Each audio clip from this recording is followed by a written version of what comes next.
Ridiculous Crime is a production of iHeartRadio. Hey, Zaron. Yo, Dave, what is up, my man? Zaron, do you know what's ridiculous? Oh, I'm so glad you asked me that. Did you know that sharks are older than the Atlantic Ocean? How could that be? Now, that doesn't make any sense. Because there was oceans, right? And Pangaea was a big supercontinent. And then when the continent broke apart, sharks already existed. They existed before there was an Atlantic Ocean. Oh, yeah. You want something that's crazier? Sharks are older than the rings of Saturn. What? Yes. You want to know something even crazier? I would be into it. Sharks are older than the North Star, Polaris. Sharks are really old, huh? Right, exactly. I mean, I knew they're older than trees, but they're older than the North Star. That blew my mind. When I heard someone reference that, I was like, that can't be right. I looked it up. It's totally right. And not only that, they're older than the rings of Saturn, too. I was like, when did we get the rings of Saturn? What the hell? I thought that was like, it kind of came with the planet. No, it was only a little while ago. That is ridiculous, Zaron. Yes. So there you go. That's all I got for you. In that same vein, it's believed that dolphins had legs. Ridiculous, right? Yes. Have you ever seen them in utero? Pigs, dolphins, and humans almost look identical in the womb. So if you go like up to like, I forget what month it or what trimester. Or somewhere in the second trimester, but like around like 8 weeks, 9 weeks, 10 weeks, 11 weeks. Well, like in the first trimester, totally identical, and then somewhere in the second trimester they diverge enough. You're like, oh, that's a pig. That's not a person. Totally. Oh, that's wild. A dolphin. Yeah, totally. But they have hair. They have finger nubs. The whole bit. Huh. No wonder that those researchers in the 70s got so into them that they decided to, form a relationship with a dolphin. Yes, one of these ones that nature doesn't smile upon. That's right. Well, I'll give you that. Sharks being older than everything is pretty ridiculous. Right? But do you know what else is ridiculous? No, I'm here for it, though. Going from running the franchising operation of one of the most iconic clothing brands of the 80s to rigging the second biggest sporting event in the world. Wait, what?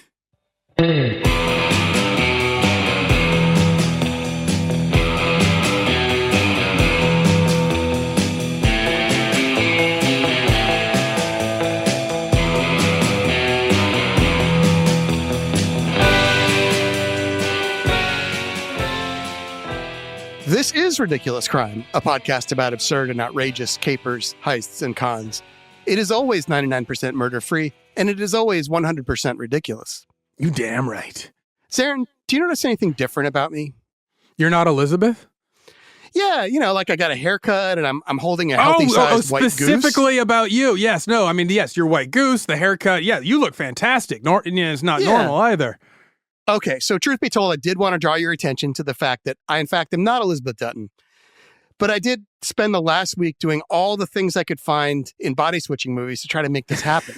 See that glass box you're leaning against? Yes. That's a Zoltar machine. Whoa! How'd you get that into headquarters? That's nuts. Didn't work. I tried to get a fortune chain. No, nothing. Okay. So then, I'm rummaging around my neighbor's trash and I found this mysterious skull-looking thing, Mm-hmm. And I put it on and I thought a lot about Judge Reinhold, rest in power king. Also unsuccessful. Nothing happened. So finally, Zaron, I was getting pretty frustrated, but I had one more idea. All right, lay it on me. I got a Don Knotts mask, which wasn't easy to find. I bet not. Then I hit my head so hard that I went into concussion protocol. Okay. And then I jumped into a lake while chanting, I wish I were a fish. Yes. Now, that didn't turn me into Elizabeth. It did turn me into a limpet, but that was no good. So I had to fight my way out back to that. No, so being an animated fish, how long did that last for you? It was heaven. Nobody bothered me. I could read. I could smoke my pipe under there. Oh, it was so good. All right. Truth be told, Elizabeth got called away on a case and asked me to put on her ceremonial purple wig, don her wiener straw, and her Crocs. Perfect. You look amazing. Thank you. I appreciate it. So if you and the rude dudes will indulge me, here we go. All right, please. So we've gone through a lot of criminal origin stories in the last year and a half or so, wouldn't you say? Oh, completely. Yeah. It's our thing. There are lots of different patterns. You're probably thinking, patterns, Dave? Yeah, patterns, Dave? What kind of patterns have you noticed? Great question. Yeah, like patterns of how our protagonists found themselves as crime doers. Totally. At the risk of being overly reductivist, I would love for us to catalog these one day. It's just human, right? Like our brains are built for pattern matching. Totally. And we do a lot of this work. We could at least do the groundwork of cataloging it all. Exactly. It would be a service to society. Yeah. Now, I won't go in too far to that today because it would take a lot more precision and diligence. And frankly, I'm lazy and I'm imprecise. Okay. I'm more of a Pisces, Zaron. But you know yourself, which is the most important. That's right. So, but here are a few. Like one, we've talked about people who had rough upbringings and irresponsible parents who taught them at an early age to do whatever they can to survive. And they took that and ran with it and they became criminals, right? Totally. Completely. Second group, we've had people who get into a pickle. Maybe it's money trouble. And then some kind of illegal behavior turns out to be the most direct path out of there. Yes. Yes. Often doesn't work if they're on this show.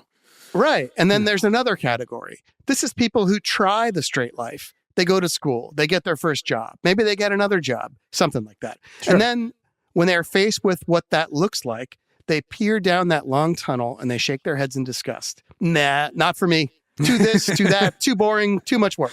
Yes, definitely. We have a lot of them. Now, I don't begrudge anyone their choices across all these categories, but purely in terms of their entertainment value, I think you're like me. I really like that third category. Yes, yes, I do too. And maybe it's because it's so different from me, and yet I totally get it. And as an adult, sure, I've had those kind of fantasies. Yeah, the outlaw fantasy. Yeah. And there's kind of a big piece of this in like Chuck Palahniuk's Fight Club, or at least the movie version. Yeah, yeah, totally. Even also in the book version. I read it. It's there. Okay. So the person I came to talk to you about, his name is Flavio Briatore. Ooh, I like that name. He belongs in that third number. He is now a mega rich playboy, but he didn't start out that way. Okay. So let me tell you about Flavio. He was born in 1950 in a small town in Italy called Verzuolo. This is in the Piedmont region in the foothills of the Alps, just south of Turin or Torino. Okay. So like far north Italy. I had about 4 years of high school Italian and like two and a half years of college Italian. So get used to a lot of obnoxious Italian pronunciations. It's going to start coming. I love it. It'll make up for all my terrible pronunciations. It's so much fun. So Flavio's parents, they were elementary school teachers, but he failed out of public high school twice and finally just barely passed in a private school. Okay. He said he just didn't care much about school and he looked for the easiest classes to get by. And even much later, he told interviewers that he had zero interest in reading books. Quote, first I'll do the Italian. Non mi piace e non ho tempo. So I don't like it and I don't have time. As in, he's literally never read a book in his life. It's like Al Michaels never eating a vegetable. That's right. And as he says from a very early age, he knew he was meant for this different path. Yeah. I can't help but love the way this guy talks, and all the more so to the Italian ear, but it holds up pretty well in translation too. Here's another quote. If you were born in the middle of the Congo, you will not say that you have been lucky. I was not born in the Congo, but in those mountains as a child, I felt a certain malaise. I felt that I was one without roots. When asked what I wanted to do when I was older, if the fireman, the lawyer, or the notary, I replied that I wanted to get out of there, first of all, from those roughnesses, from those labors, from those sacrifices. And you can hear him saying, like, not for me, no thanks, too hard. I don't want to do work, per se. Yeah, I'm against this whole labor thing. He wanted lots and lots of money, not the paltry rewards that come from hard work and giving of yourself. Of course. Zaron, can you feel him on this? Oh, I mean, I'm relating deeply. I'm like, oh, man, I feel you. I also want to roll downhill. So he falls into a series of starter jobs. Okay. One is a ski instructor, one is a restaurant manager.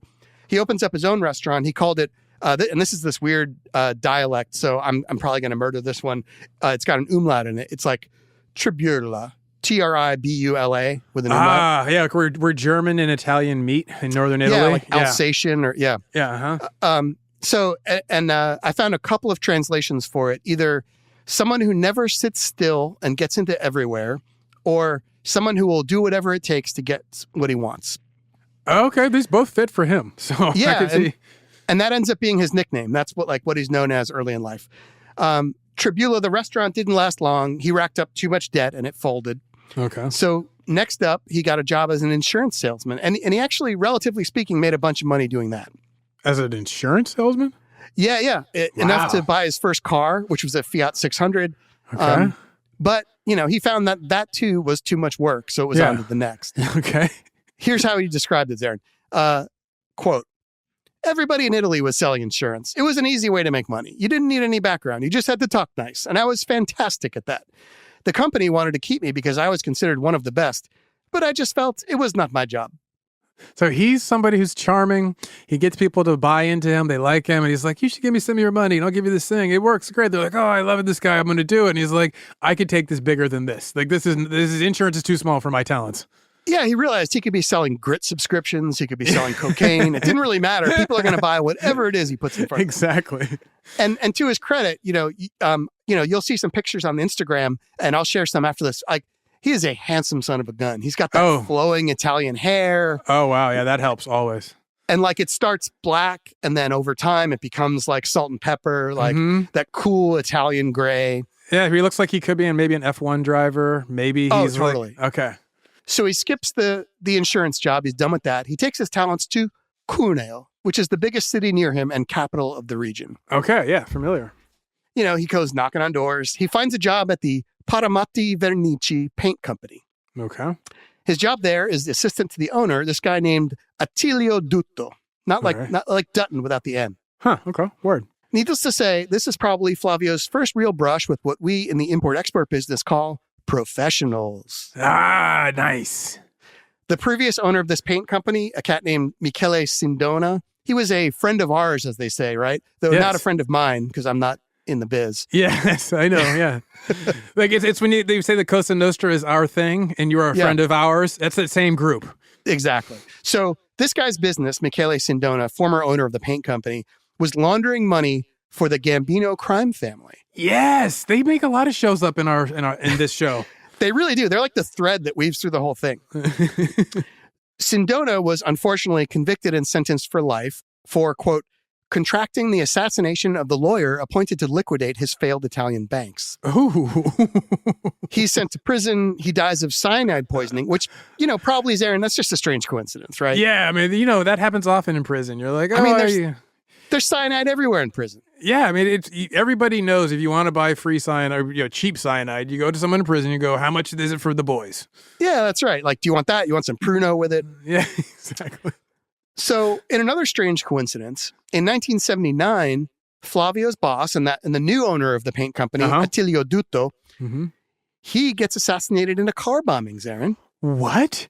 And no one knows who did it. No one has any clue what criminal organization active in the 1970s in Italy and abroad would have done such a thing. Now, just a mystery.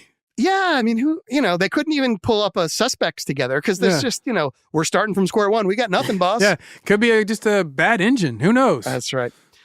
Now, since Flavio had nothing to do with this. Did they ask anyone, is this a British car? Because maybe it's Maybe it's a Jaguar. Yeah, exactly. Now, since Flavio had nothing to do with this, I don't think we need to count it as a 1%. This is just kind of a thing that happened out in the world, right? Totally. Just loosely connected. It just happened to happen near. So, at any rate, after Dutto dies, the paint company collapses and files for bankruptcy. And when the courts open the books, sure enough, things look dirtier than a white T-shirt after 3 bowls of mom's spaghetti and a Detroit hip-hop cipher. Yes. Who's left holding the bag? Flavio Briatore. Oh, Flavio. His fingertips are all over the cookbooks. Mm-hmm. So he catches a fraudulent bankruptcy charge. And I'll say, so this was his first brush with professionals. It's also like the first waypoint in the escalating criminal career of Flavio Briatore. So yeah, he's graduating pretty quick. Yeah, he's like, all right, I got my ski instructor badge done. I got my restaurant badge. Now I got my bankruptcy badge. Yeah, in Italy, the ski instructor is like the American lifeguard. It's just like something handsome men do for a living when they're young. It's like, being like a water boat or water ski instructor in the Caribbean, or it's like something you find handsome people doing. You're like, okay, of course. And he's like, oh, how do I make this pay? I'll go be a restaurant manager. I'm Italian. And then he's like, oh, how do I go get into business? And then he finds himself attached to all of this. My question is, where else can he go from here, Dave? It keeps going up. Let me tell you, it keeps coming up. So while the charges are brewing, he moves to Milan, the big city, right? To work on a stock exchange. He's like, yes. So I've got the gift of gab.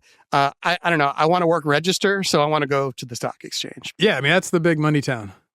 Now in Milan, he crosses paths with a guy whose name you may recognize. Riccardo Lisportsac. No. Luciano Benetton. Okay. A little bit of history. Benetton, the clothing brand, was founded in 1965, but it didn't really become a worldwide phenomenon until the 80s. Yeah, and I honestly did not know that there was a guy named Benetton. I always assumed it was like Haagen-Dazs is just a made-up name. Yeah. Sure enough, he's been at it for years and years, and finally it hits in the 80s. Yeah. Huh. So as of 1979, Benetton had opened 5 stores in the U.S. Okay. He sees Flavio. He's like, I like the cut of your jib. He makes Flavio the head of U.S. operations and franchising in 1982. Okay. Nice come up. So while he's in Milan, he's got that going. He's got the stock exchange. He also gets to his own criming. Flavio picks up a side gig as a card player. Zaron, did you know that Flavio Briatore is one of the greatest poker players of all time? No, I've never even heard his name in the poker community. Not that I'm a big member of the poker community, but still. That's because it's not true. There we go. No, Zaron, the kind of card playing Flavio excelled in involved lies, a team of accomplices, elaborate schemes, and probably muscle and guns. Okay, that kind of card playing. Yeah, so his accomplices included, number 1, a real count who provided his villa as a location. Oh, smart. A lawyer and his wife who had lots of social connections. That's where the marks come from. Okay, good. A fake marquis who was actually a very skilled card player. Okay. TV journalist for credibility. Huh, smart. And finally, you've got Flavio, who's something of a front of the house guy / producer. He made sure the events were very opulent. Lots of waiters, Rolls Royces, beautiful women, etc. Totally. So here's how it went down. The team of heavy hitters would identify a rich person to target, invite them to an exclusive dinner party where they were told there may be very good business deals available, as well as very good connections to make. Okay. To the marks, it looked pretty legit, right? Oh, look at that. There's a count. There's a marquee. There's like a TV journalist I recognize. Totally. And sometimes a guest who was, quote, an Egyptian general. I wonder if that's like Gaddafi. I mean, imagine if you're really rich and Italian at this point. This is way better than going to like a Silvio Berlusconi bunga bunga party, where it's like, oh, at least this one has good conversation. Yeah, there you go. So Briatore would play a famous record producer with connections to lots of Italian pop stars. And just given his looks, he could totally pull that off. Mm-hmm. So then, at some point in the middle of the party, maybe a lull in conversation, someone would pipe up with, I just got the most wild idea. How about a game of cards? And of course, everyone would be like, yeah. Oh, I love that. I love cards. And if the mark didn't go for it, the pressure would just keep ratcheting it up. Like, come on, what kind of a anti-Italian person are you? Like, you don't play cards? So eventually they got them into the game. The game is fixed in multiple ways. They used rigged card dealing devices, like the things that they use to distribute the cards. Yeah, like the shoe. Okay, not the shoe, but the actual. It's called like a sabot or a sabo. Okay, yes. The dealing machine. Yeah, they used special lacquer on the cards that told them what card was what. Oh, wow. Like if you wore glasses, you'd be able to see something on the back of the card? Yeah, or maybe like bumps on the card. Okay. And then plus, they wouldn't have the same person just run the table all night. That would be kind of amateurish. Yeah. They would have different people win, and at the end, after the guy left, they would split the take. Nice. So multiple shills sitting at the table with the mark. Yeah, and I think this is what's referred to as the salami move, where you steal a large sum of money by splitting it up into lots of tiny slices. Yes, exactly. That's exactly what it's called. And it's very Italian. There you go. So they're so good at this that sometimes marks would get cleaned out and then asked to come back and play again. Can you imagine? They want to get their money. Like, give me another shot of my cash. Eventually they get caught, they get brought to trial, they get convicted. This is all going on between, say, like 1984 and 1987. Okay.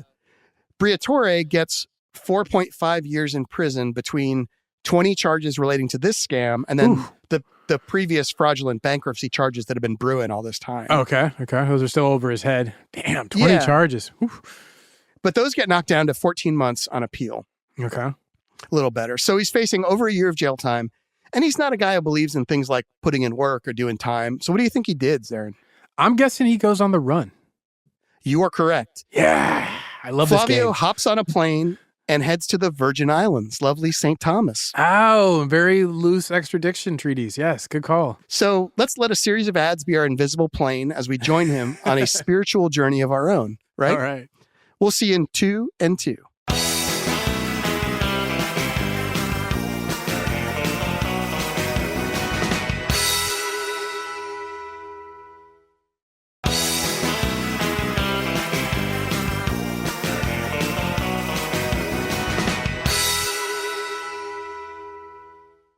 Zaron, take the cucumber slices out of your eyes. Put down the coconut. Sorry, I was just trying to rest for a second. I didn't realize I was fast. 2 and 2. You said 2 and 2. I should have guessed. Look alive. We're back. Yes, okay. I'm ready. Okay. Let's do this. So where were we? Flavio Briatore, head of a bunco crew and a recognized business fraud specialist, was sentenced to 14 months in prison. And instead of surrendering to the state, he had hightailed it for the beach. Yeah, so he's on the run to Virgin Islands, U.S. Virgin Islands. Yeah, like, can he just do that? Like, can anyone just do that? How do you think this all shook out? It depends on how much money he has as get free money. Like, he's going to need to bribe a lot of people, and then he's also going to need to not have so much on him that he looks like somebody just to hit and kill. He's got to be on that real sweet spot of having just the right amount of money. Yeah, so looking at the history books, it seems easier than that. Like, it turns out, he can do all this. Totally. Eventually, he's granted amnesty and allowed to return to Europe as a free man. Oh, he had plenty of get free money then. And eventually, as of 2010, he was cleared of any residual responsibility, or as the courts in Turin said, he was ordered rehabilitated, resulting in the extinction of, quote, of any criminal effect of the conviction. Oh, wow. He has like FU money then. That is scot-free. Yes. Wow. But he wasn't sitting idly on a beach in St. Thomas. Well, maybe he was, but his money, Zaron, his money was working hard on his behalf. What was his money doing, David? You see, by 1989, there were 800 Benetton franchise stores in the U.S. And as the head of U.S. franchising, Mr. Flavio Briatore owned a piece of every one of them. Oh, my God. So at this point, he's as good as made, thanks to his old pal, Luciano Benetton, and now he's swimming in cash. Yes. Oh, my God, dude. He almost had to be a billionaire by then. There were so many Benetton stores in the U.S. that the franchisees started to complain about the competition from other Benetton stores. I bet. And heavy saturation. I remember the 80s. Yeah. It's like all the Starbucks jokes about like Starbucks opens a Starbucks in the restroom of another Starbucks. Yes, totally. And the other thing that's going on around that time is the health of the brand and the business actually took a dive. So like by the end of the 80s, nobody was really into Benetton anymore. Yeah, they watered down the brand and they had to rely on that cool, like, look at all of the multicultural people we can put into an ad campaign. That's what they were known for. Yeah, which is also kind of interesting. Like, it's the first, like, really brand that decides they're going to do what you would now call as, like, woke, but it's really, like, the first multicultural brand for the U.S. that's not U.S.-centric. Totally. United Colors of Benetton was actually a really important moment in, like, if you want to talk about, like, the progress of diversity and the inclusion of lots of different ideas of what beauty is. All of a sudden, that was the first time it wasn't just, like, the 1970s and early 80s type of, like, feathered hair, white blonde models. And it's like helping to lead American teens out of thinking that like it's all about us, America's the best. Yes, it was like, totally. Oh no, there are other great places too and other great people all over the world. Totally. We became a more internationally minded people thanks to Benetton. No lie. So we got that. Flavio had what he wanted. He was loaded and he's looking for his next opportunity. Totally. And everyone else is doing the work for him.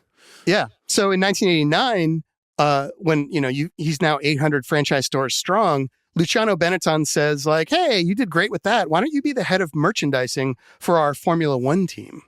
Ooh. Shortly thereafter, he's made team principal. So I knew he had Formula One energy. He totally has Formula One energy. Yeah. Well, so like he goes from like, I'm designing and selling the hats to running the entire freaking team. So to be clear, this is a guy who knew absolutely nothing about cars and racing and the technology under the hood and wore that proudly. And he's now in charge of a very expensive team in one of the biggest sports in the world. Wow. This is why Zaron, it's crazy. Like, when you have like rich people, they make some of the dumbest decisions. Like, I was just seeing something recently about the money that was spent in the UK on COVID tracking, and it went through like this list of peerage. It was like, oh, this person who ran this racehorse company. Like, it was nobody who was. No one was qualified. It was just who did you know, and then they were like, why don't you run this thing that's super important? I always blows me away. Yeah, just like money flowing out of taps. Yeah. It's like, to me, it's like if Ted Lasso was an extremely cool, extremely rich Italian guy with great hair and no folksy homespun wisdom and believes in making money the easy way, not through hard work and perseverance. And a guy who dated Heidi Klum, had kids with her, dated Naomi Campbell, and married supermodels, then it would be like Ted Lasso. Okay, there you go. Well, now let me stop here. Please. Zaron, what do you know about Formula One? Are you into it, or do you know anyone who's really into it? I used to be really into it. there was I'm big into open wheel racing, and I liked it a lot. But then somewhere, like, you know, as I became an adult, I just didn't have the time to follow it so like devotedly, and then I kind of fell away. And so it's much like hockey for me now, where I have a strong feeling about the sport, but I probably don't know any of the best racers or any of the best hockey players. But if you sit me down and have me watch a race or watch a hockey game, I'm gonna be fully into it and want to know who's doing what. And I'm like, oh, who's that guy? So I still love the sport, but I've checked out for a while. So I did a little research because I don't know anything about Formula One. Is it like, what draws you to it? Is it like the strategy and the storylines? Well, it's the opposite of NASCAR for me in a lot of ways. NASCAR, there's a lot of like strategy about position and like speed on turns and coming out of turns. Whereas Formula One, I find much more of a dance between the drivers. I mean, NASCAR is that too, don't get me wrong. And maybe that's not the best comparison, but it is like much more akin to flying and air races for me, where it's like you're moving through space and not just like on the track, but you know, your float as well. Like, so coming over a rise or whatever. So you're moving in like a 4-dimensional race. Like you have time, you have space, and you're doing all this. So these guys are managing all this stuff, but then also they're so fast. It's the gutsiness of it. I love that these guys, I mean, they're making decisions that it'll take hundreds of feet before they could like see the result of that decisions, or they're having to anticipate hundreds of feet ahead of them, you know, like that's amazing to me. So imagine doing something that is split-second timing, but the split second is over hundreds of feet, or thousands of feet in some instances. So thank you. Yeah, no, that's beautiful. Like I totally get it now. So just for the rude dudes, let me give you a few stats just to give you a sense of just how popular Formula One is around the world. Mm-hmm. Take like the last season of Game of Thrones, averaged 44 million people watching every episode, okay? The 2023 Super Bowl was watched by 56 million people globally. The cumulative TV audience for the 2022 Formula One season was 1.54 billion. And the average viewership for each race was 70 million. Yeah, it's F1. It's huge. It's the biggest sport in the world. There's a reason for that. It's the most impressive in terms of like what people think about sports with winning and tradition and stories and brave performances. But then you add in all the engineering, and then you add in all the technical innovations, and you add in just the fact you can die so easily. I mean, like, you're not dying on a baseball field usually. You're not dying on a football field. It's like these guys can die every race. So back to Flavio, right? He's now head of the Team Benetton. He had some successes early on. He is the one who brought in a driver whose name you might recognize, Michael Schumacher. Oh my God, one of the greatest ever, other than like Ayrton Senna. So he brings him in 1991. For someone who doesn't know Formula One, can you compare Schumacher's rep to another athlete, like maybe the Intimidator, Dale Earnhardt? Yeah, for racing, Intimidator Dale Earnhardt's a good one. For the competitiveness, like the steeliness of Jordan. I mean, we're just that single-minded, I'm going to beat you and I'm going to like it. So yeah, this is Flavio's guy. Schumacher won a bunch of races and 2 drivers' championships under Flavio in the early 90s. Nice. And as much as it brought laurels, this also brought some scrutiny to the Benetton team. Because remember, this is a sport that's all about fiddling with really small things to get as many advantages as you can. Totally. In this case, there was suspicion that Benetton was messing with the fuel tank filters. Oh. So in 1994, the Benetton team was caught removing what's called the anti-fire filter. This is a filter that prevents the engine from catching fire from getting too much fuel all at once. Mm-hmm. And as you can imagine, getting rid of that filter, now you just got yourself a much faster fuel feed, which means a faster car. So everybody wanted to do it. Totally. How did the Formula One officials know something was up? Well, during a pit stop, a Benetton car caught fire. That was a pretty strong clue. And this is an outrage. Are they going to get away with this? How are they going to get away with this? So at the hearing, Flavio Briatore employed what we in the litigation business call the Cranberries defense. Ooh, what is the Cranberries defense? The pop group The Cranberries came out with an album in 1993 titled Everybody Else is Doing It, So Why Can't We? Yes. Flavio B claimed that the entire field had also removed their anti-fire filters. And also he threw in for good measure that it's really the fault of the fuel tank manufacturer. I don't know if that was like a forbidden fruit thing or what. But that was enough. That was enough for the Formula One organization to find Flavio and the Benetton team guilty, but with no punishment levied at all. Huh. Wow. Which starts to be kind of a pattern for Flavio. I'm noticing. That same year, Benetton was also found guilty of hiding an illegal traction control system in one of their cars. And he admitted it existed. When they asked for the specs, this is like the governing board of the Formula One, they asked him for the specs, and he said, I asked the manufacturer for it, but they said it was proprietary, so they wouldn't give it to me. Can't blame me. You know what? Yeah. Ultimately, again, he's found guilty, but he's not punished. So in 1996, he loses his goose with the golden egg. Schumacher leaves Benetton for Ferrari, and shortly thereafter, in 97, Flavio's fired from the Benetton racing team. They're like, of course, you're not producing anymore. Yeah, if you lose Schumacher, and when he went to Ferrari, he becomes known as for this Ferrari. Most people, if you ask him who does Schumacher drive for, it's going to be Ferrari. So you lost not only the golden goose, but the legacy and everything. So, but that was just the beginning, Zaron, of the deep, flaming crater-like impact he would have on the sport. Oh, really? Yeah, let me give you a quote to give you a little sense. Please. Opining after the next stretch of Flavio's Formula One career, which we're going to talk about now, Richard Williams in The Guardian wrote, quote, Formula One had never seen anything like Flavio Briatore. With his almost buffoonishly exaggerated version of the typical Italian playboy's bella figura, and his self-proclaimed total ignorance of anything to do with the history of the workings of Grand Prix racing, he could hardly have presented more of a contrast with the unglamorous collection of enthusiasts, many of them former drivers or engineers, who ran the sport and its teams before his arrival in their midst 20 years ago. Now, Flavio stuck around after being fired from Benetton, working for Renault, heading up the group that supplied engines for other teams. Are you kidding me? That's right. He also managed some drivers individually who were so drawn to his cult of personality that they're like, oh yeah, make me Michael Schumacher. Sure. Now, in a stroke of luck, Renault bought the Benetton team in 2000 and installed our man Flavio back at the lead again. Are you kidding me? That's what right. The hell? The Arnault family's insane. What the hell? Okay, fine. Go on. There's one more minor bump in the road. Sure. Flavio got caught up in a scandal called Spygate in 2007. This related to Renault, under Flavio, getting information about a rival driver's car illegally. Now, if you've been paying attention at all over the last 8 hours, 30 minutes or so, you know what comes next, right? Oh, yes. To be fair, he was only tangentially involved with this one. But yes, he was found culpable but not punished. It's good to be rich. Seriously. It's the best way to be. Okay. So now we're in 2008, heading into the Singapore Grand Prix. Team Flavio has hit a dry spell. They haven't won a race in 2 years. Renault is so down on the whole thing, they are thinking about pulling out of Formula One. Oh, damn. Imagine the feels from Flavio, right? I'm a winner. I am only about winning. To quote the great philosopher poet Louis Mario Fries, I ain't going out like that. I ain't going out like that. Yes. It's Be Real. I ain't going out.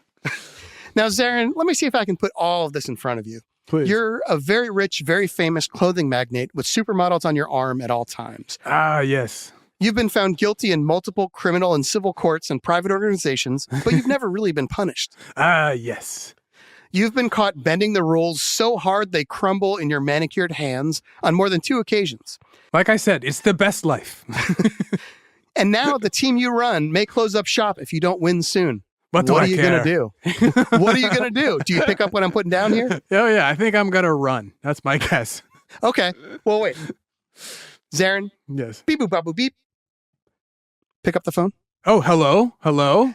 Hey, Zaron, is this a good time? Actually, I'm recording right now, but go on. Okay, great. Close your eyes. I want you to picture it. Oh, yes. My eyes closed. It's the day before the Singapore Grand Prix. Your name is Giuseppe Irlandese, Irish Joe from Naples. Napolitan Giuseppe Irlandese. You are a master mechanic who recently transferred from a high-paying desk job at Renault Corporate to work with the Formula One team. This is the thrill of a lifetime for you. Your mechanic skills are a bit rusty, as you've been more of a spreadsheet jockey for the last 8 years. You can't wait to be baptized by Formula One engine grease. Your coveralls are pristine. Your wife brought you a brand new set of tools, and your mom, who you and your wife and your 2 children still live with, packed you a lunch with a special slice of panettone, the good kind, wrapped up with a bow. Nice. You see, Zaron, you're what the Italians call a mamone, a mama's boy.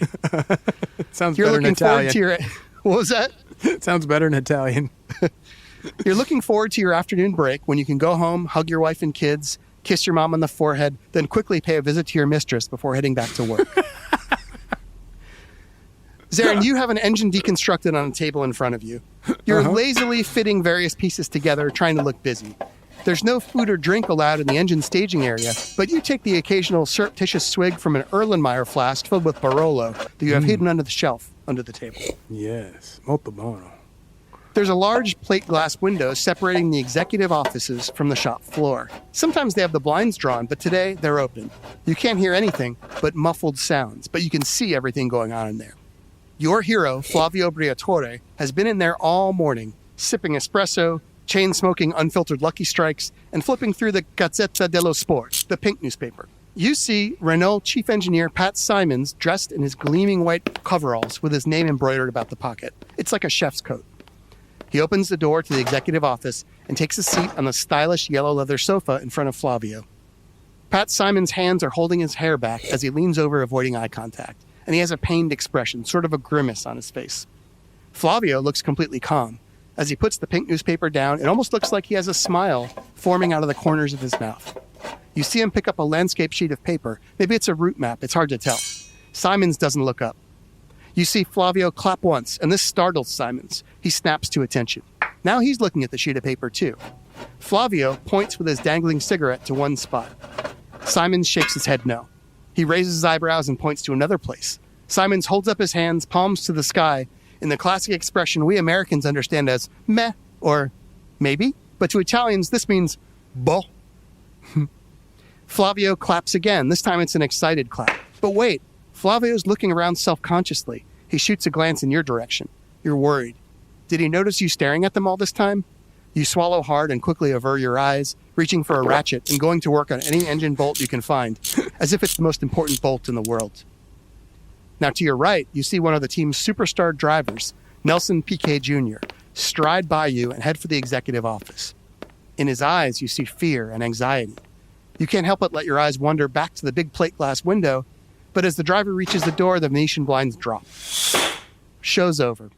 Now, what you just witnessed was the leaders of the Renault racing team asking one of their top drivers to strategically crash his car and throw the race to make sure their other driver, Fernando Alonso, can win. Oh, damn. Now, Zaron, when we get back, I'll tell you all about Crashgate, the biggest scandal in Formula One history, and how it went down. Oh, yes.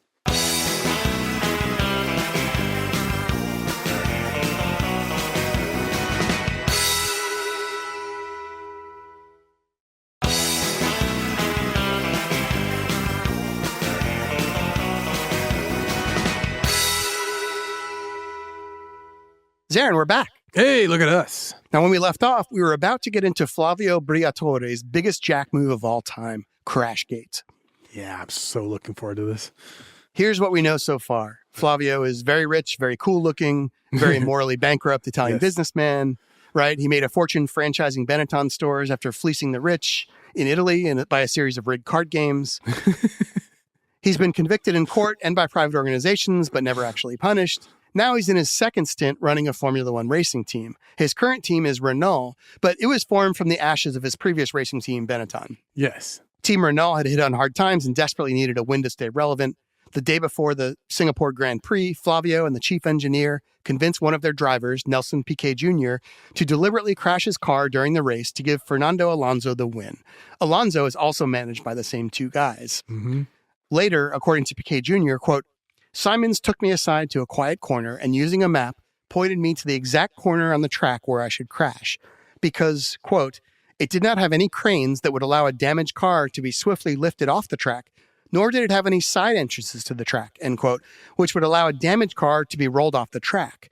Crashing where Simons indicated, quote, would thus necessitate the deployment of a safety car. Alonso, the other driver, wasn't in on any of this and had no idea what was going on around him, giving him plausible deniability. Oh, that's nice. Brilliant. Smart. And this is all likely to work out because I didn't know this. Maybe you know this. The Singapore track is known to be very, very narrow. Mm-hmm. And in that kind of an environment, kind of like NASCAR, your position before the race means everything. Yes, the whole totally. race is kind of bottled up. Mm-hmm. And it's really hard to make major moves against the field. Yeah, I can totally see that. So one thing that has to happen for all this to work is Piquet has to agree to do his part. Flavio had this in the bag because he'd been working Piquet for months. He told him his contract was up in the air and he may or may not bring him back. He also repeatedly pressured Piquet to extend his option, which is what keeps him from talking to other teams while his status is up in the air. Totally. He kept him on a short leash. Yeah, and he's got him totally tenderized by the time he makes this big request. So now it's race day. It's September 28th, 2008. I thought about making this to picture it, but we've done really cool car races before, and I didn't want to just kind of be swimming in your wake, so that's why I kind of pushed it earlier. Okay. But I'll tell you about it. Please. So Piquet starts the race in 16th place. He crashes right where he's supposed to, at the 17th turn on the 14th lap. Oh. He basically, the way he does it is like, he presses hard on the throttle during a right-left turn. He deliberately causes his car to drift out underneath him, and he just keeps feeding it gas, so it just drifts and hits the wall. Okay. And there's no crane nearby, so the only way to clear the track is to call out the safety car, which basically slows the race at that point. And he didn't crash into anybody else. He didn't risk anybody else in his crash. That's right. Just the wall. Yeah, perfect. Now, there's one other wrinkle that made this whole thing work, which is that the other driver, Fernando Alonso, he had taken a pit stop 2 laps prior, and he was the only leading driver in the field who had taken a pit stop at that point in the race. Oh, so it's timed perfectly. Yeah, so after the safety stop, he's the only one who doesn't need a pit stop. He's done. Yeah. Huge advantage. Huge advantage. So he had started the race, Alonso, in 15th place, just ahead of Piquet. He ends up winning the race. And the guy who was leading at the time of the crash, who was a driver named Felipe Massa, he finished 13th. Ooh. At the time afterwards, Piquet is telling everyone, oh, it was an honest mistake. I just screwed up. Now, this was a huge deal in Formula One. Yeah. At the end of the year, Felipe Massa was almost the champion. He fell short of the championship by a single point. And if he had won Singapore, which he should have, he would have easily won the championship. Oh my God. I would have been furious if I was him. Right? So Alonso's ill-gotten victory was all probably going to hold until Flavio made one real dumbass mistake. He fired Piquet from the Renault Racing Team in July 2009. No, you can't fire your bag, man. After all he had done for the team. Yes. Piquet was a little upset. Of course. So after his firing, he wrote, quote, as a beginner in F1, I could only expect from my team a lot of support and preparation to help me in getting up to the task. Instead, I was relegated as someone who drives the other car with no attention at all. In addition, on numerous occasions, 15 minutes before qualifying in races, my manager and team boss, who's Briatore, would threaten me, telling me if I didn't get a good result, he had another driver ready to put in my place. A manager is supposed to encourage you, support you, and provide you with opportunities. In my case, it was the opposite. Flavio Briatore was my executioner. Oof. But that's not all he did, Zaron. Behind the scenes, he's singing like a canary to the Formula One governing body. Yes. You know, I'm not normally for snitches, but snitch on, brother. I mean, can you imagine? Like, this is Italy, home of the famous organization that tends not to take chances when it comes to even innocent eyewitnesses who could later cause problems. I'm surprised he's breathing. I mean, honestly, based on what happened to Briatore's first boss back in the day when he first started out and how he's like, oh, everything, he just happened to die. Like, I'm surprised that if you're going to ask a driver to do this, now they know too much. And we know what happens when you know too much. You either get paid off or you get, pushed off. Yeah, like, don't fire him. Make him a king for life. Like, you've got the money. Just set him up. Exactly. Just let him have a career forever. And then he will be as complicit. He can't ever speak against you because it speaks against everything he has. Totally. So the Formula One governing body gave Piquet immunity for his cooperation and testimony. Initially, Briatore and Simons denied everything. They even tried to blame Piquet for the idea, which is just an absolute jerk move. Yeah, exactly. Eventually, the parent company, Renault, came over the top and accepted responsibility. They said they wouldn't contest the charges, and they said they had accepted the resignations of Briatore and Simons. Formula One turns around and bans Briatore for life and also refused to license any drivers he had been involved with. Renault, the team, gets banned for 2 years. But that wasn't the end of the controversy. Briatore, being such a proud, fare la bella figura guy, he maintains his innocence, and he says he only resigned for the good of the team. So after getting the Formula One death penalty, he says, quote, I've been betrayed by my own world. In the end, I will win, and you'll see, we'll have a great party. Oh, God. I love this. The most Italian answer ever. Now, did he get involved in FIFA? I mean, what's he going to do next? Wait, let me go on. So we'll have a great party. It will be organized well. and will invite all those people who have stayed close to me during these tough times. I feel like it's like the spirit of Rodney Dangerfield, basically. Yes, totally. So sure enough, Flavio appealed the ruling to a French court. Not only did he ask for the Formula One ruling to be overturned, he also asked for €1 million in damages. Oh, his reputation's been besmirched, of course. He declares the penalty against him, quote, a legal absurdity, and said the FIA had made a, quote, break of the rules of natural justice. At least he wasn't getting grand with it. Now, Zaron, I'll give you one guess as to how this all turned out for him. He gets reinstated and is now the head of F1. Pretty close. The French courts order the ruling reversed. Oh, my God. They award Flavio not the whole €1 million, but a much smaller sum of €15,000 for his troubles. Oh, my God. There's no word on whether the victory party he threw was actually well organized, but he did say, quote, I'm calm. I did my duty as chief commander of a ship that was risking sinking by resigning. I took moral responsibility for the scandal, but the real story is yet to be written. However, the verdict has given me freedom and pride, and that's fine. Oh, he is good at talking. You can hear. Yeah, it's like, this guy's going to be charming. And if he has tousled hair too, forget about it. Now, the Formula One Association, obviously, they're looking at this and they're like, okay, you've kind of gone over our heads. Yeah. So they decide to settle with Briatore and Simons. They do ban them from the big competitions for a few years and also from minor competitions for a couple years. They said the two men had accepted responsibility, but if you look at what Flavio was saying at the time, not really. I've got another quote. Okay. Although he may have formally accepted responsibility, he posted this statement on the Formula One website.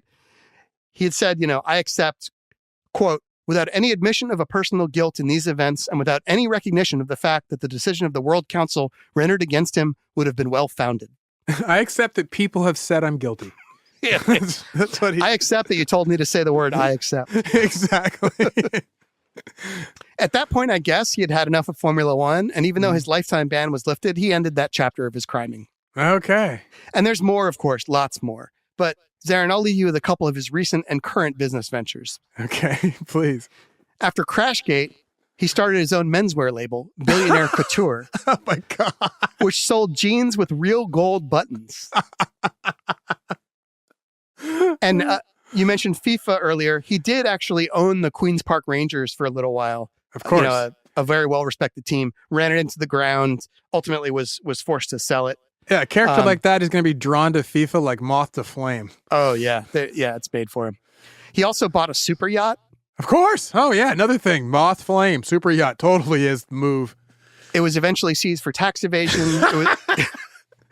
It was sold to Bernie Ecclestone in an assets auction, who's come up in the Tony Tetro episode. Yes, I was just about to say Elizabeth's Tony Tetro episode. Right. This Ecclestone guy, we need to do something on him. And these guys were tight. Bernie Ecclestone and Briatore were friends to the end. Oh, we're coming for you, Ecclestone. Yeah, there's more, because he was also a co-owner in the Queen's Park Rangers. Yeah, see, I detect a taint on this guy.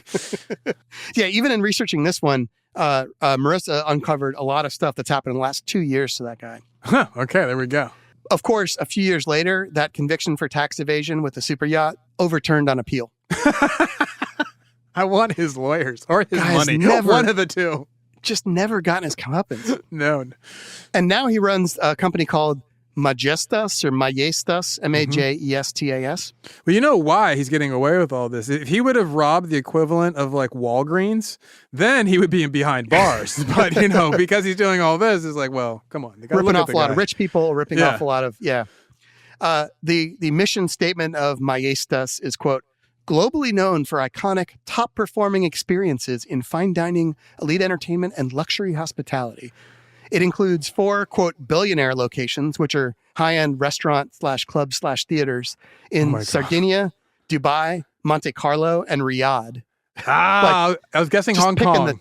Picking the arms traders hotspots. Totally. And then he's got Twiga beach resorts in Italy, London, Monte Carlo, and Doha for good measure. Okay, Doha, I was going to guess Ibiza, one of the two. He also owns the Crazy Pizza brand, which has locations in Italy, England, Monaco, and the Middle East.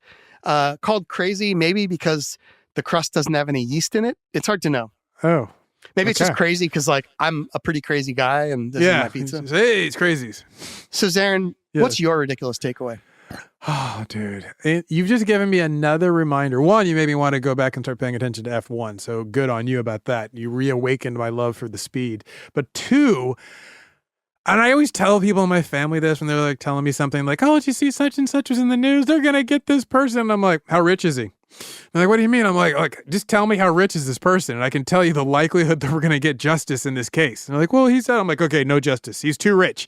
There is this constant thing, and I wish it bothered more people, but it's, it just becomes like something that makes people like kind of jaundiced to the idea of justice. But we allow and we know that rich people are going to get away with this stuff, and then they do, and then we're like, well, that's how it goes. So that way, when you're getting bribed, the person who's getting bribed feels lucky. They're like, oh, I'm in the right spot to be getting bribed because he's going to bribe somebody. I just happen to be the one. That's what seems ridiculous to me. So there you go. We know rich people are going to do it, and they still get away with it all the time because everybody is. I joked, oh, it's the best life. They have just being able to kind of like, paper over your mistakes or able to like lay down a bunch of ball bearings over rough ground. That's what that type of money is. And then we joke that it's FU money, but it's more than that. It's also F me money. Do what I want, And it's F1 money. Exactly. It's well played. F1 money. What's your ridiculous takeaway, Dave? Very well said. I don't know how much more I can add to that other than by saying, this proves that people tell you crime doesn't pay. Crime pays. Oh, yeah, it absolutely pays. And this guy, like you said, he telegraphed it from the beginning. He's like, I don't want to work. I want to make a lot of money. And I don't care about breaking rules, breaking laws, breaking morals, whatever. I'm just going to go through life, making the money I want to make, taking it. I think that we should restate that old saying. Instead of saying crime doesn't pay, getting caught doesn't pay. I think that's what it is. You got it. That's it. That's my story. That's great the tweet. One. Thank you for sharing that one. Elizabeth missed a dope one. So thank you, D. Thank you. You can find us online at Ridiculous Crime on Twitter, Instagram, et cetera, et cetera. You can email us at ridiculouscrime@gmail.com. We have a website, which honestly needs more attention, at ridiculouscrime.com. I think we have mugs for sale right now. Sometimes we have limited run t-shirts. You can also talk at us by downloading the iHeart app and using the talkback feature to leave us a 30-second message. As always, thank you for listening, and don't do anything Zaron wouldn't do.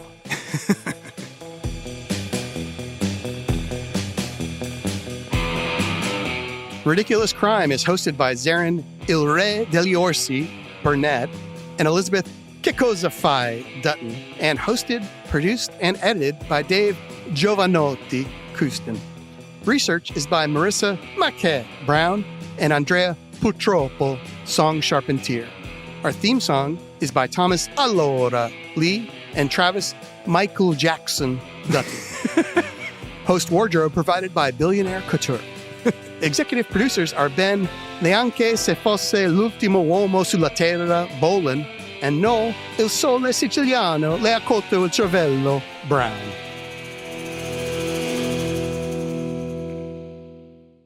Ridiculous Crime. Say it one more time. Ridiculous Crime. Ridiculous Crime is a production of iHeartRadio. For more podcasts from iHeartRadio, visit the iHeartRadio app, Apple Podcasts, or wherever you listen to your favorite shows.